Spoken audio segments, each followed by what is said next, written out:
TV Batuíra Portugal, para lá do amanhã. Boa tarde, queridos amigos. É uma alegria poder partilhar esta tarde convosco, mais intimamente, porque estamos frente a frente. Mas também maior responsabilidade e um certo nervosismo. Esperemos que passe rápido. O tema que eu escolhi para hoje, para uma reflexão conjunta, tem o nome de Lei de Causa e Efeito, Justiça e Progresso. Antes de entrar na definição da lei, gostaria de questionar antes o seguinte: será que quando é que esta lei, a lei de causa e efeito, em que momento da nossa criação esta lei começou a atuar em nós? Porque a lei de causa e efeito é uma lei que se vai repercutir nas nossas atitudes e nós vamos ter que responder por elas. Então, em que momento, mais ou menos, poderia ter acontecido em que nós ficámos sujeitos ao efeito dessa lei? Obrigada, Beatriz. Foi justamente no momento em que Deus nos aparelhou da razão. A partir desse momento, nós emancipámos-nos de Deus e passámos a fazer a nossa caminhada sozinhos, mas não desconectados de Deus, porque Deus, muito sábio, inscreveu na nossa consciência as suas leis que nos orientam e que nos guiam a vida. Mas a nossa razão, com o livre-arbítrio, responsabiliza-nos pelas nossas decisões. Então, o que é agora a lei de causa e efeito? O que significa ela? Há uma causa, há uma ação que vai produzir um determinado efeito, que se vai repercutir a nós. Se a ação for positiva, meritória, nós vamos ser compensados pela lei. Proporcionalmente, a ação é sempre proporcional. Se nós tivermos uma ação negativa, aconteceu aqui? Ok. Se a ação é negativa e vai prejudicar o próximo, a sociedade ou um país, nós vamos sofrer as consequências. E as consequências vão ser também proporcionais à intensidade da falta que nós cometemos. E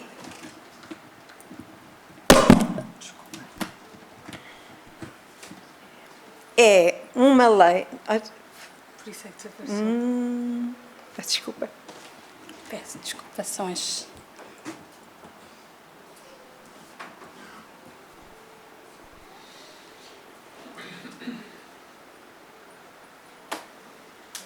Não. Então? Não. Bom, mas eu vou continuar a falar.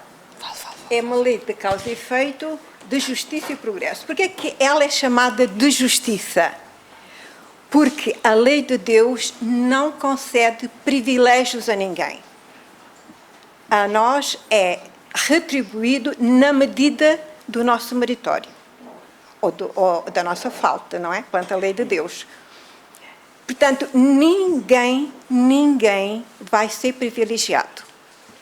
Errou, vai ter que reparar esse erro. Primeiro, vai passar pela expiação, na intensidade da sua ação, e depois de passar pela expiação, vai reparar.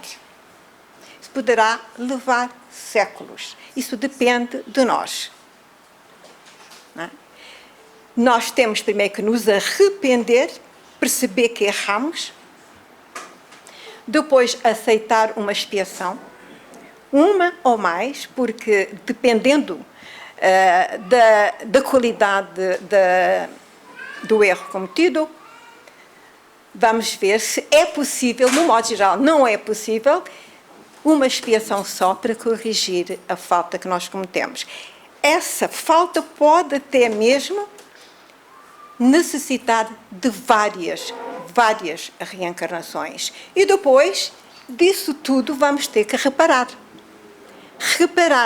Por isso é bem importante aquele conselho que Jesus nos deixou. Vai ter com o teu adversário enquanto estás a caminho com ele. Reparar imediatamente os nossos erros. Não quer dizer que não tenhamos de expiar, mas certamente que essa expiação será mais suave. Não é? E a reparação é fundamental. Aí sela todo o conflito, todo o erro, toda a dívida para com as leis de Deus. Bom, mas isto vai sendo desenvolvido ao longo da palestra.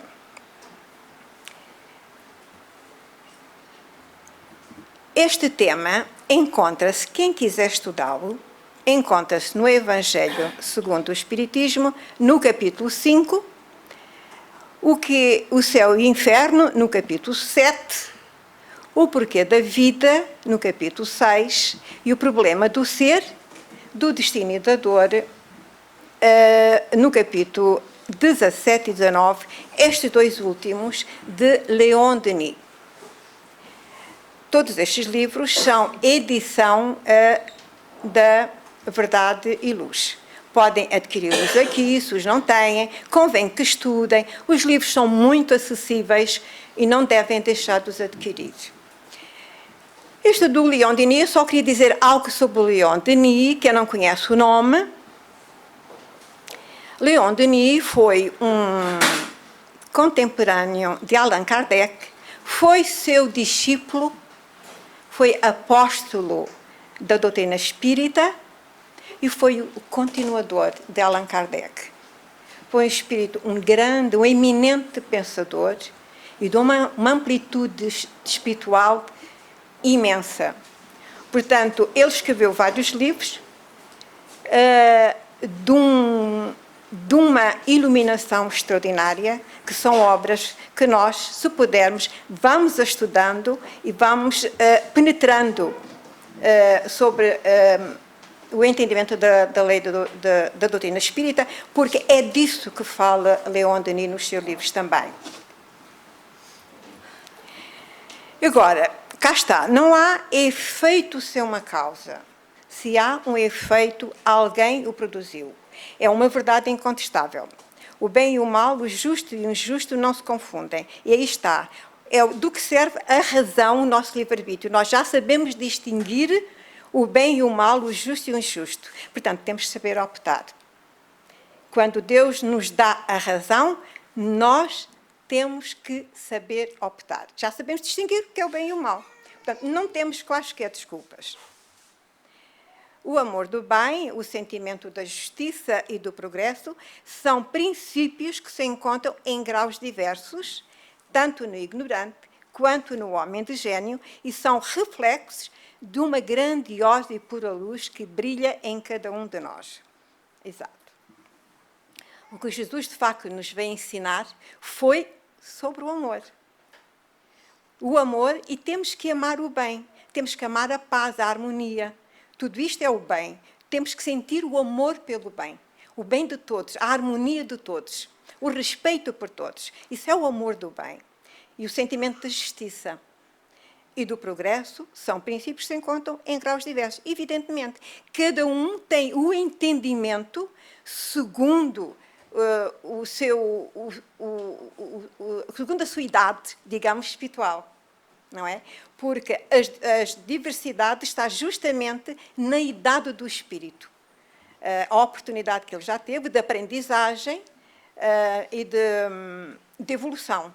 Portanto, cada ser tem o seu tempo, a sua idade, e não podemos exigir que todos tenham as mesmas atitudes corretas. Nós temos essa tendência, porque o mal, o incorreto, o feio, nos incomoda. Mas quem o pratica, certamente não o faz por gostar. É porque ainda não entendeu, ainda não conseguiu bem distinguir o efeito dessas atitudes. Mas nós temos em nós o reflexo de Deus, que se representa pelas leis inscritas na nossa consciência.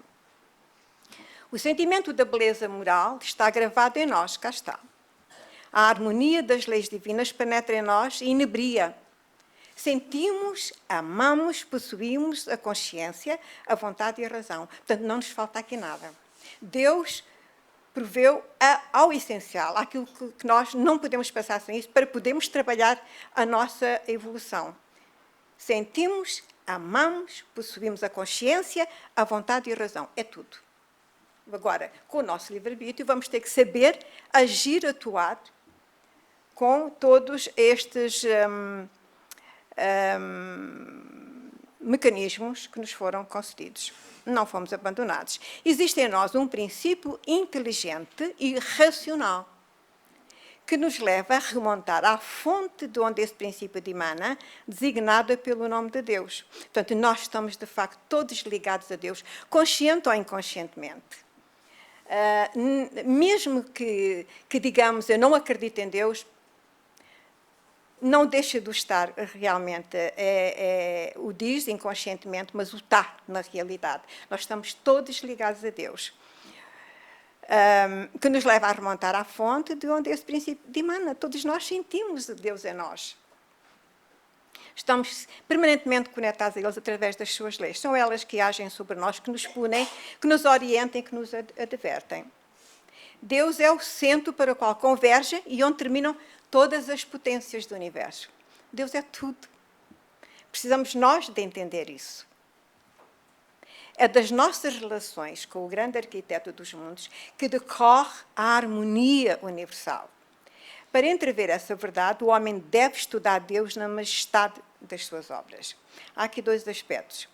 É das nossas relações com o grande arquiteto dos mundos que decorre a harmonia universal. Óbvio. Porque quando as nossas atitudes interferem com a harmonia, nós estamos a adquirir dívida para com Deus. Porque a lei de Deus não concede a desarmonia. E a desarmonia que causamos é que nos compromete perante a lei de Deus. Para entrever essa verdade, o homem deve estudar Deus na majestade das suas obras. Basta isso, temos tudo à nossa frente. Aquilo que o homem não é capaz de fazer, sabemos que foi Deus. É Deus, é majestoso, é extraordinário. Aliás, nós nem conseguimos sequer questionar a beleza criada por Deus. Porque nos passa despercebido. Não temos ainda o discernimento e a evolução para as coisas nos chamarem a atenção. Elas passam despercebidas até. Pelo desconhecimento, até pela indiferença. Pela falta de tempo, pela falta de tempo para a reflexão, para a meditação. Isso também interfere. O ignorante dos seus destinos, vacilando sem cessar entre a perda de uma vantagem e o erro, maldiz às vezes a vida. Curvado ao seu fardo, incuba os seus semelhantes das provações que são quase sempre ocasionadas pela sua imprevidência. O ignorante dos seus destinos, exatamente. E somos quase todos nós ainda ignorantes. Quem tem o privilégio de conhecer a doutrina espírita tem um pouco mais de entendimento e até de responsabilidade, porque já o espírita não é já o ignorante dos seus destinos. Já tem muito conhecimento, tem muita literatura que o elucida do seu destino, do seu futuro. E mal diz, claro, mal diz às vezes a vida, porque como ele não sabe ainda, não estudou, não entrou nesse entendimento que cada um é responsável pelos seus atos, a sua vida, como ela decorre, ele é o único responsável, ninguém mais é. Mas ele ignora esse aspecto e então queixa-se e às vezes maldiz a vida e até de Deus. Curvado ao seu fardo, inculpa os semelhantes das provações, são quase sempre ocasionadas pela sua imprevidência. É o que acontece, de facto.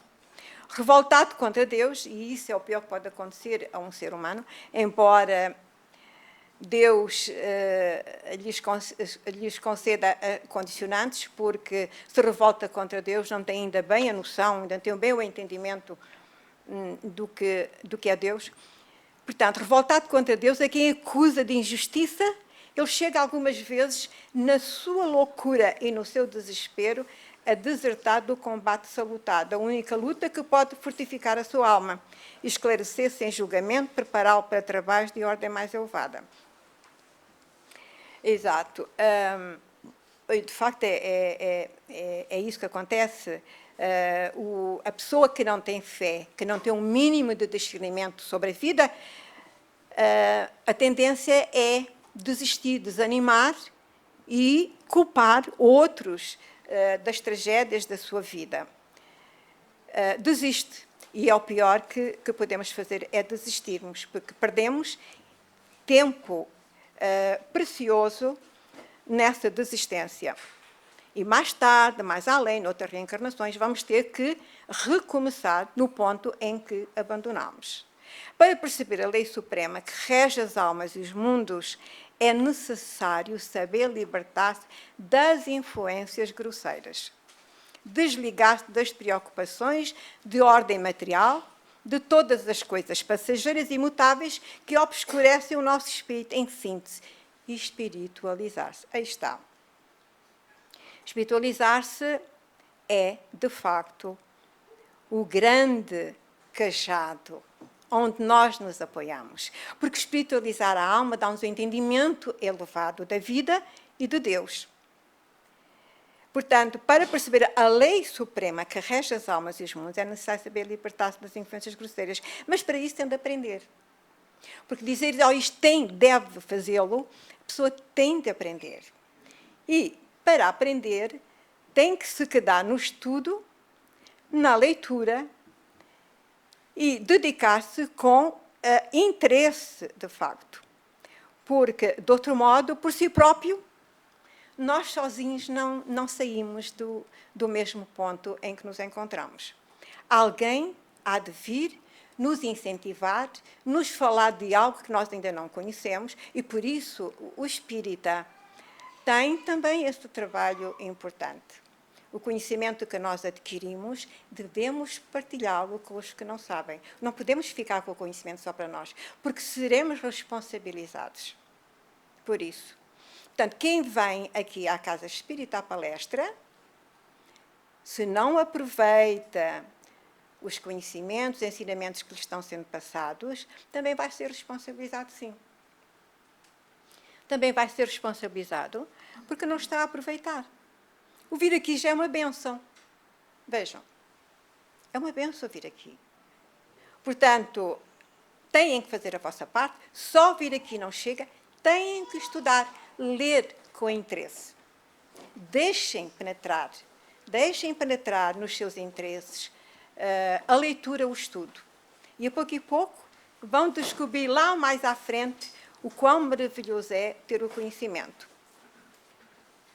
É elevando-nos pelo pensamento acima dos horizontes da vida, pairando de alguma sorte acima das minúcias da existência, que entreveremos a verdade. Então, vamos pensar mais elevado, mais acima. Não nos deixemos iludir com a vida material. É um engano. Nós não prescindimos dela, é óbvio, mas dentro de um determinado limite. Experienciamos também o que está acima da vida material. É a tarefa individual. A lei superior do universo é o progresso incessante à ascensão dos seres até Deus. Exato, mas precisamos saber disso. Nós queremos ser felizes, mas não queremos fazer nada que nos obrigue a sacrificar, a desistirmos de outros interesses que para nós são agradáveis, mas que não nos levam à felicidade de facto. São passageiros. Logo passam e nos deixam na mesma situação de vazio e de angústia. No íntimo de cada alma está depositado o germen de todas as faculdades, de todas as potências, competindo-nos, portanto, o dever de fazê-las frutificar pelo nosso esforço e trabalho. Aí está. É a nós. Cada um tem que fazer o seu trabalho individual, tem que se esforçar para aproveitar, para fazer desabrochar o que existe em nós em germen. Nós temos tudo em germen todas as faculdades que nós temos, elas têm que ser trabalhadas. Que nos vai facilitar a compreensão da vida e sermos muito mais felizes. A dor, cá está. A dor é a purificação suprema, a fornalha onde se fundem os elementos impuros que nos maculam. O orgulho, o egoísmo, a indiferença. É a única escola onde se aprendem a piedade e a resignação estoica. Ora bom, acabamos por escolher justamente isto, a dor. Porquê? Por ignorância. Por nossa ignorância. Porque nós não fizemos aquela parte, distraímos bastante com a vida material, esquecemos os interesses do espírito e só vivenciamos a matéria. E então, cá vem a dor para nos chamar a atenção, que há outro caminho ainda mais importante para nós. A dor vem como a única escola. E nós depois reclamamos da dor, do sofrimento. Porquê em mim? Pois porquê é que isto me aconteceu? Os gozos sensuais, prendendo-nos à matéria, retardam a nossa elevação, enquanto o sacrifício e a abnegação libertam-nos, preparando-nos para outra ordem de coisas, para uma ascensão mais elevada.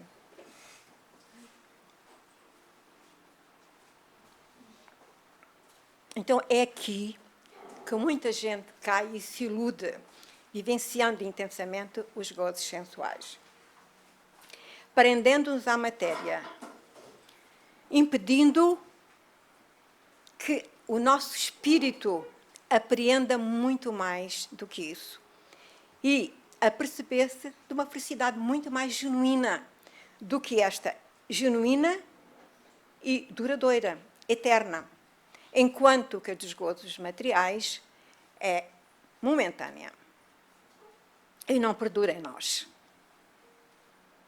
E nós precisamos de nos preparar para coisas de ordem mais elevado, para uma ascensão mais elevada. As provas terríveis suportadas por certas criaturas são consequência da sua conduta passada. Começamos a entrar no efeito das nossas atitudes. O déspota renascerá como escravo. A mulher altiva e vaidosa da sua beleza habitará um corpo enfermo, sofredor. O ocioso se curvará sob uma tarefa ingrata. Quem tiver feito sofrer, sofrerá a seu turno. Cá está. A lei não concede privilégio, ninguém foge a esta lei. É assim, porque a harmonia das leis de Deus não concede estas atitudes. E nós só aprendemos com a dor.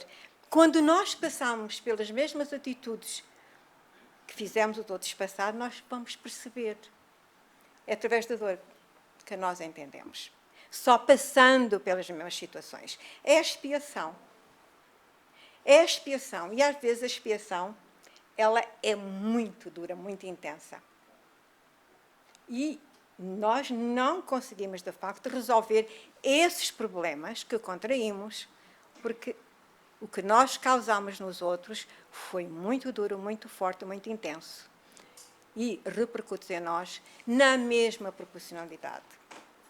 E é isto que nos vai acontecer. Quem tiver feito sofrer, sofrerá a seu turno.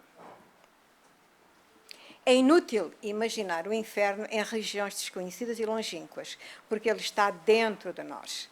Oculta-se na consciência profunda culpada e somente a expiação pode fazer cessar as suas dores. Não vale a pena fugir, não vale a pena viajar, sei lá o quê. Não vale a pena lamentar-se, porque a situação, o inferno está dentro de nós, porque fomos nós que o criamos. O sofrimento está em nós. Somente a expiação pode fazer cessar as suas dores. Daí, depois, o espírito, quando no plano espiritual, aquele que adquiriu o arrependimento, que se percebeu, porque nem todos os espíritos que chegam ao plano espiritual vão em condições de perceber, porque a perturbação é tal, devido aos seus erros que praticaram aqui, que ele não está em condições tão pouco de se arrepender. E se não arrependeu, ele não está em condições de vispiar. Para vispiar, tem de se arrepender. A sua consciência despertou e vai, sim, querer corrigir os erros que praticou. E essa caminhada pode ser longa, como já dissemos, pode ser longa, mas não interessa. Se a pessoa já se arrependeu, ele já não se importa. Ele quer, de facto, libertar-se dos sofrimentos, vai passar pelos mesmos que fez aos outros. E depois vai ter outras reencarnações para reparar. Vai ter que reparar. Vai receber os espíritos que prejudicou. Agora já sabe o que é que custa. Agora o seu espírito quer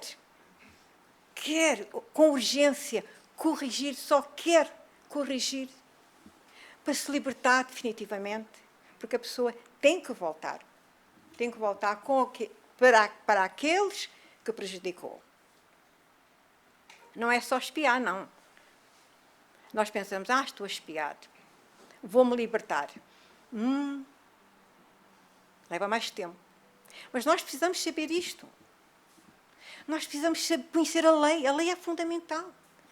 Nós temos que a conhecer, não podemos ignorar. Aliás, está à vista, cada um sabe o que sofre no seu dia-a-dia. Pode identificar o que é que fez. Pode identificar. Está à vista, muito claro. As faltas que originam nesta vida uma expiação necessária subsistem na sua causa primária, isto é, nas nossas paixões e no nosso caráter fogoso, que devem ser domados e corrigidos ao longo de sucessivas reencarnações, porque o espírito é impulsionado pela lei ao progresso no tempo. Aí está. Nós sabemos do que é que estamos a ser alvo. A nossa expiação diz-nos que faltas nós cometemos. Porque as nossas tendências persistem, daí as expiações levam muito tempo. Nós vamos repetindo, em cada expiação, vamos repetindo os mesmos erros. A causa primária subsiste em nós. As nossas tendências, elas emergem de reencarnação em reencarnação. Nós repetimos. E só nós deixamos de repetir quando tomarmos consciência e conhecimento de nós próprios, porque nós temos que nos autoconhecer. Então, é isso. Quando a nossa alma se desprende da prisão do corpo para entrar no mundo dos espíritos, o passado reaparece segundo a especificidade do espírito. Tornamos a ver as nossas existências, uma após outra, com as nossas quedas, paragens, marchas apressadas e refletidas. E é isto que vai originar o arrependimento do espírito. Quando ele não está nasquelas perturbações, porque há espíritos que chegam, já o seu desprendimento é de grande perturbação, e isso é uma expiação. A porta no outro lado com grande perturbação. E essas perturbações podem levar anos, meses, anos, até eles se aperceberem, se libertarem dessa perturbação. Portanto, nem todos se arrependem logo. Tá? Nem todos se dão conta do que cá fizeram, porque estão em imensa perturbação. Mas aqueles que estão libertos dessa perturbação, tomam essa consciência, se arrependem imediatamente, viram o tempo que perderam. É um sofrimento moral horrível. Julgamos-nos a nós mesmos, exato, ao medirmos o caminho percorrido. No espetáculo dos nossos méritos ou deméritos, encontramos a recompensa ou o castigo. Óbvio, porque quem pratica o bem vai ser compensado e vai ser feliz quando lá chegar. Sentes feliz? Ou melhor, não se sente culpado, que já é bom. Não ter feito nada de grave já é bom. Mas o que fez mal, e são os mais, não é? Nós somos os mais que fazemos mal do que o bem, e vamos sofrer horrivelmente. Porque a dor moral é superior à dor física. Nós sabemos quanto é doloroso uma dor física, mas a moral é muito superior, segundo dizem os espíritos, e nós acreditamos neles, não é? Sendo o aperfeiçoamento intelectual e moral do ser o alvo da vida, o homem tem de trabalhar pelo seu aperfeiçoamento em qualquer condição, em qualquer meio social e sem esperar quaisquer privilégios. Portanto, todos estão em condições de melhorar, de se aperfeiçoar. Não tem desculpa nenhuma. Ninguém tem essa desculpa. A riqueza concede ao homem poderosos meios de atuação. Raras as pessoas que consideram um dever trabalhar pelo alívio da miséria, pela instrução e melhoramento dos seus semelhantes. Ora bem, isto está aqui a apelar às boas ações, às boas atitudes, que serão bem compensadas. A riqueza pode conceder esse meio para fazer bem ao próximo. A miséria tem também os seus perigos terríveis, tais como a degradação dos caráteres, o desespero, o suicídio. Mas enquanto a riqueza nos torna indiferentes e egoístas, e ninguém inveja nenhum rico, porque nós sempre olhamos, quem me dera, quem me dera. Ilusão pura, mas enquanto a riqueza nos torna indiferentes e egoístas, a pobreza, aproximando-nos dos humildes, faz apiedar-nos das suas dores. Faz. Quando faz? Quando faz? Porque muitos dos que são pobres foram ricos na última reencarnação e eles não aceitam com facilidade essa expiação da pobreza. Temos que ser muito humildes. Aceitar, contentarmos-nos com o que temos. Principalmente se formos pobres, paupérrimos, devemos aceitar. Não nos há de faltar o básico e essencial. Se nós aceitarmos com coragem, resignação e humildade, não nos irá faltar o básico e essencial. E o básico e essencial é, de facto, essencial. Portanto, não nos esqueçamos que não invejemos os ricos porque eles podem se enganar e enganam-se de uma maneira geral. Eles são muito egoístas e indiferentes aos necessitados. É necessário que nós mesmos soframos para podermos avaliar os sofrimentos do outro. Cá está. Alternadamente, nós ocupamos uma posição ou outra. Porque nós temos de tomar conhecimento, consolidar em nós todas as situações para nos melhorarmos espiritualmente. Uma condição modesta convirá melhor ao espírito que deseja progredir e conquistar as virtudes necessárias à sua ascensão moral. Mas temos que aceitar. Não nos revoltemos, não nos queixemos, porque também não é fácil, não é? Mas aí é que está o grande mérito. Devemos aceitar. Não aspiremos a muita coisa. E agora que vivemos um período de vida que tão apelativo à aquisição de coisas, de gasto, de consumismo, etc., o homem tem de reparar no plano físico o mal que fez no mesmo plano. Torna a descer ao cadinho da vida, ao próprio meio onde se tornou. Eu assustei-me, eu fui ver a hora.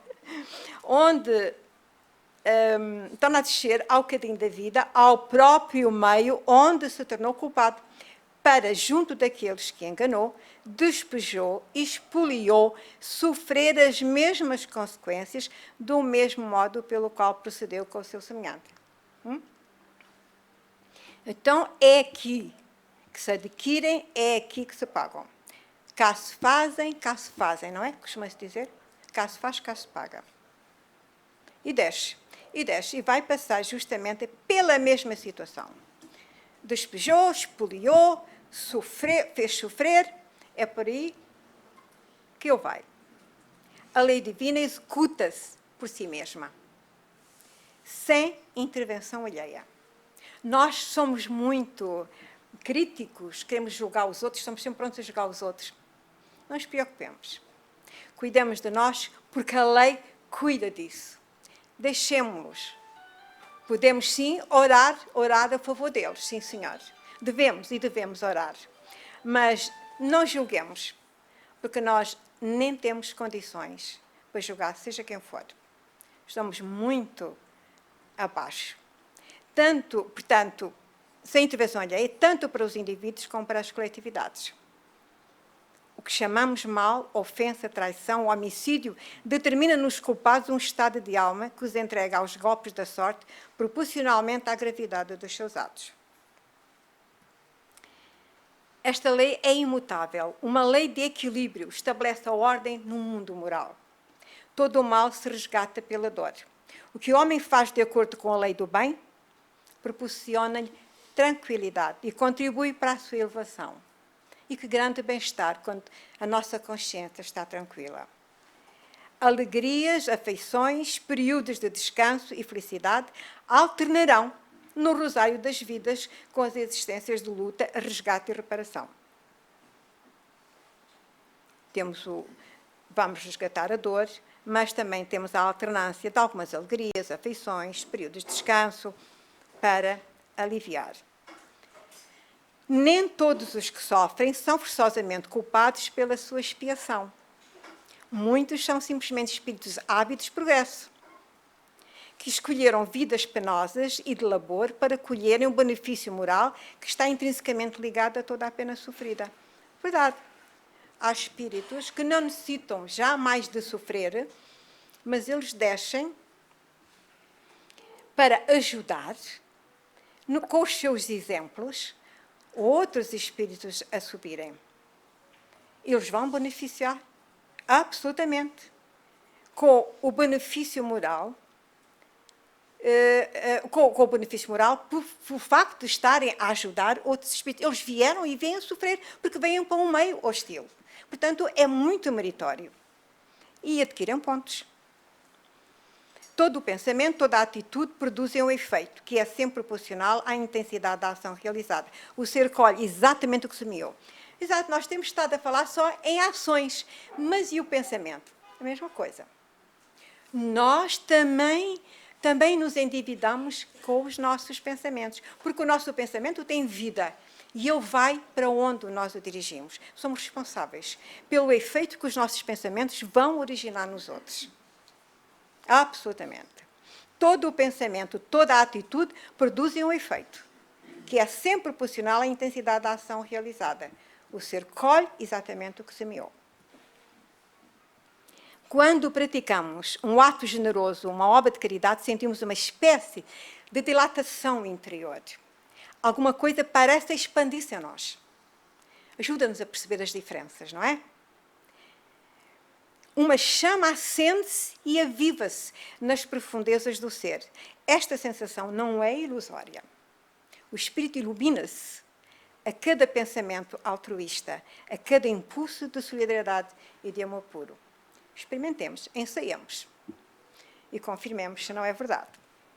No sentido contrário, todo o mau pensamento, todo o ato criminoso, todo o hábito pernicioso provoca um estreitamento, uma contração do ser psíquico, uma infelicidade, um mal-estar, uma angústia, cujos elementos se condensam, entenebrecem e transportam fluidos grosseiros.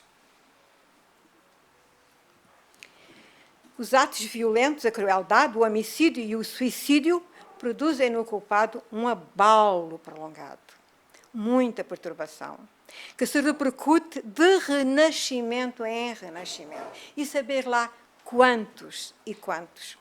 No corpo material e traduz-se em doenças nervosas, tiques, convulsões e até deformidades, enfermidades ou casos de loucura, segundo a gravidade das causas e o poder das forças em ação. Toda a transgressão da lei implica diminuição, mal-estar, privação da liberdade. As vidas impuras, a luxúria, a embriaguez e a devassidão conduzem-nos a corpos débeis, sem vigor, sem saúde, sem beleza. Portanto, nós podemos fazer os maiores disparates que ninguém vê. Ninguém viu, ninguém sabe. Se sabe. A lei sabe tudo. Portanto, nós iremos ser responsabilizados por tudo o que fazemos contra a harmonia do universo. O ser humano que abusa das suas forças vitais, por si mesmo, condena-se a um futuro miserável, a enfermidades mais ou menos cruéis. Cada um colhe o fruto das suas obras passadas e presentes. O ser deve aperfeiçoar-se, embelezando incessantemente a sua natureza íntima, aumentando o seu próprio valor, construindo o edifício da consciência. Tal é o foco da sua elevação. Não devemos mais procurar satisfações materiais, mas sim trabalhar com ardor pelo nosso adiantamento. Vamos estudar, vamos interessar por conhecimento, por saber. Vamos nos espiritualizar. O supremo alvo é a perfeição. Como é que nós atingimos este alvo se não temos conhecimento, se não aprendemos, se não estudamos, se não respeitamos as leis de Deus? O caminho que para lá conduz é o progresso, estrada longa, que se percorre passo a passo. Os nossos destinos são idênticos, todos, cujo objetivo é chegarmos a Deus, tudo. Sem privilegiados nem deserdados. Todos percorrem a vasta estrada e através de 1000 obstáculos. Todos são chamados a realizar os mesmos fins. Quando nós perguntamos porquê esta doença, porquê este familiar lhe aconteceu isto, aquilo, aquilo outro, porquê? Não perguntemos mais porquê.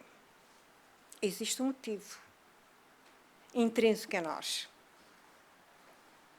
Só temos é que aceitar, com coragem e resignação, e procurar fazer sempre o melhor. Nunca reclamar de Deus, porque aí já nos estamos a endividar. Estamos a endividar. Nós nem nos podemos reclamar de Deus, nem dos outros. Nós temos muito por hábito. Isto aconteceu por causa daquele, do fulano tal, né? O marido da mulher, do filho, porque isto, aquilo, outro. Mentira.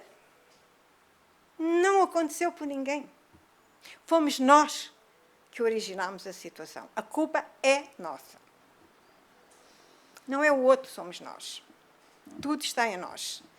Somos livres, é verdade, livres para acelerar ou afrouxar a nossa marcha, mas cedo ou tarde acorda o sentimento do dever. Quanto mais cedo, melhor.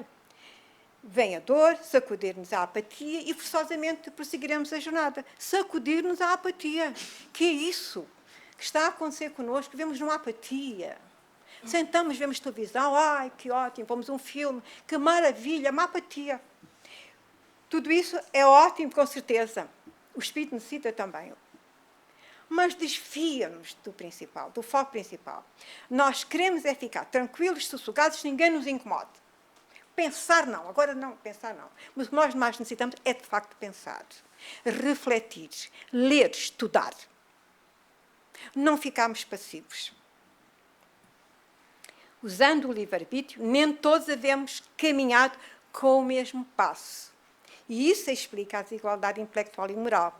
Mas todos, filhos do mesmo Pai, devemos nos aproximar dele, Deus, na sucessão das existências. Verdade. Todos temos o livre-arbítrio, mas nem todos estamos no mesmo nível. Porque nem todos usamos o livre-arbítrio de igual maneira. Nem todos. Por comodismo, por apatia, por desinteresse. Devemos fazer, mas não faço. Tenho tempo. Perdemos tempo. E esse tempo pode não se repetir. Aí estão as desigualdades intelectual e moral. Porque é que aquele tem aquela capacidade, aprende tudo, não precisa trabalhar, não precisa estudar, ou fica sabendo, é uma sabedoria. Como é bom ver, como eu gostaria de também ter. Então, temos de trabalhar. temos de trabalhar. Alguma coisa de grave nós fizemos com a nossa inteligência, que um dia viremos sem ela, apocados, com dificuldades na aprendizagem, e sim, um sem número de situações que nos podem ocorrer.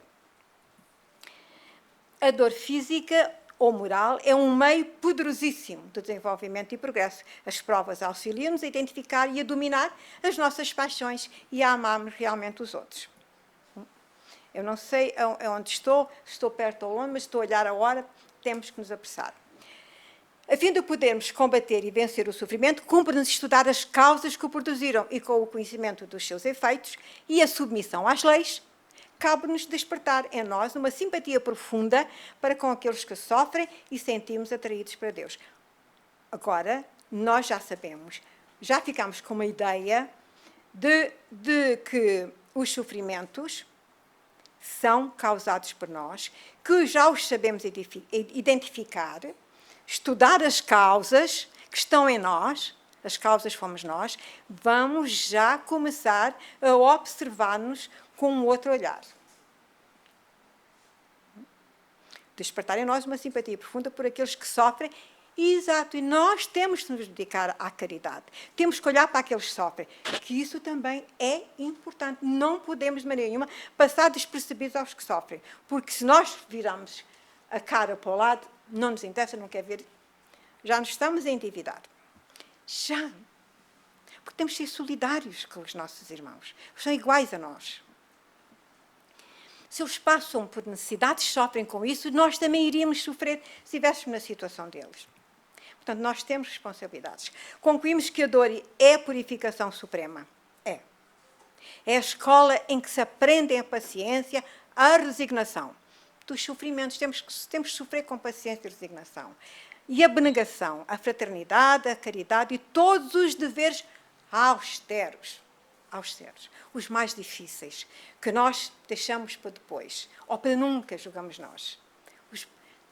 Os deveres austeros são muitos. É a fornalha onde se funde o egoísmo e se dissolve o orgulho. O sofrimento é um instrumento de toda a elevação. Porque nós escolhemos esse. Não temos que escolher esse, mas nós o escolhemos.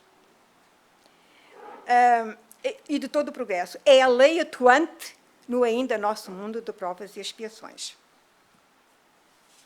Terminamos. Eu não sabia onde estava, como eu digo.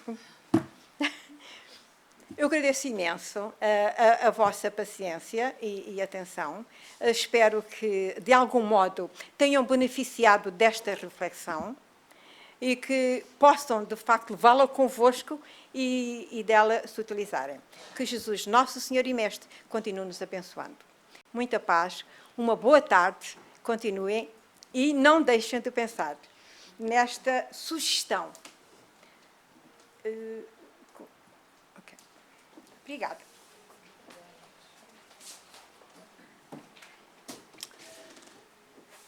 E chegamos ao final desta apresentação sobre a lei de causa e efeito. Ela é uma realidade e todos nós estamos inseridos nessa lei. Na primeira chamada em que nos foi dado à humanidade, foi Moisés, através, olho por olho e dente por dente. É a lei de causa e efeito.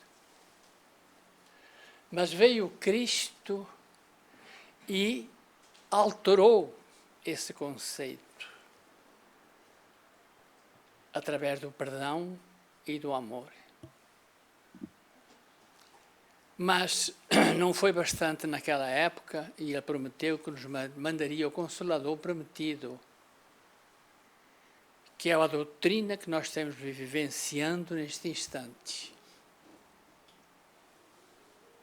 que é uma doutrina consoladora, que nos encaminha para a esperança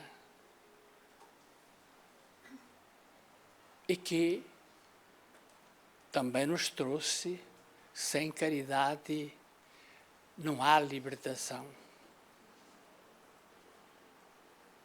Por isso, verificamos, há espíritos que nós conversamos e que foram trazidos por mãos amigas e dizem, mas eu fiz tanto mal que eu não mereço ser amparado. Como não? E a misericórdia divina, e o amor de Deus e o amor do Cristo, onde ficam?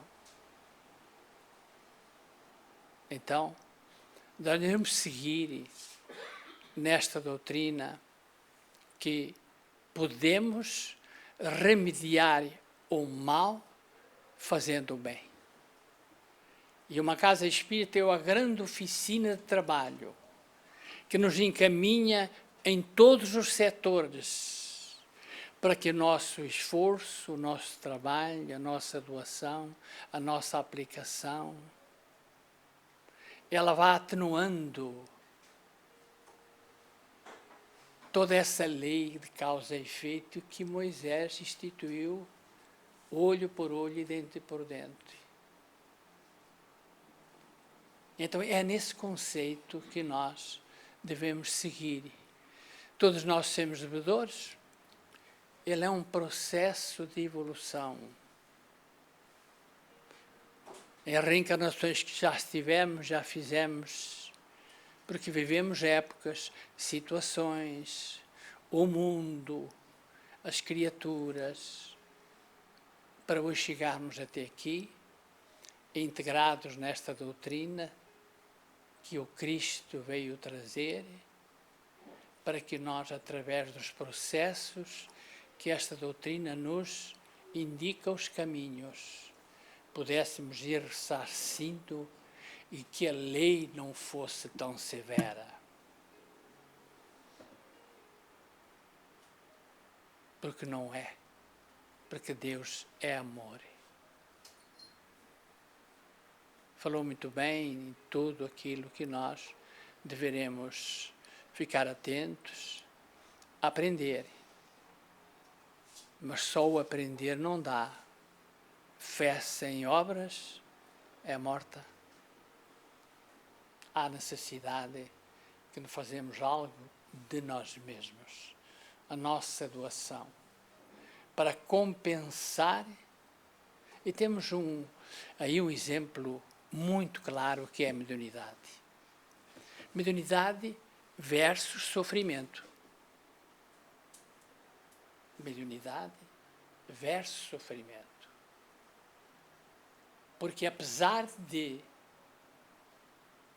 termos em reencarnações passadas infringido a lei, é dado à criatura, à mediunidade, uma ferramenta para que ele mais rápido possa ajudar o semelhante e atenuar a lei de causa e efeito com tanta severidade. Como Deus é bom. A misericórdia divina. Por isso, vamos nós, integrados nesta doutrina, seguir o que realmente Kardec achou muito bem. Porque Kardec, ele se defrontou com tudo isso. Com essa lei, com todo o sofrimento, com toda a dor. Mas verificou que dentro dos princípios em que a espiritualidade passou, ele podia trazer para a humanidade recursos extraordinários para que uma vida não fosse tão difícil. E reparem que, trabalhando no bem, se esforçando, ele vai atenuar muita dificuldade. Muita gente chega aqui, se eu tivesse vindo para a doutrina há 20 anos atrás, as coisas não seriam assim. Claro que não. Porque é essa ferramenta que a misericórdia divina deu. Agora é preciso usá-la. É preciso se esforçar para tanto. Se não fizer nada, aí a dor é muito mais forte.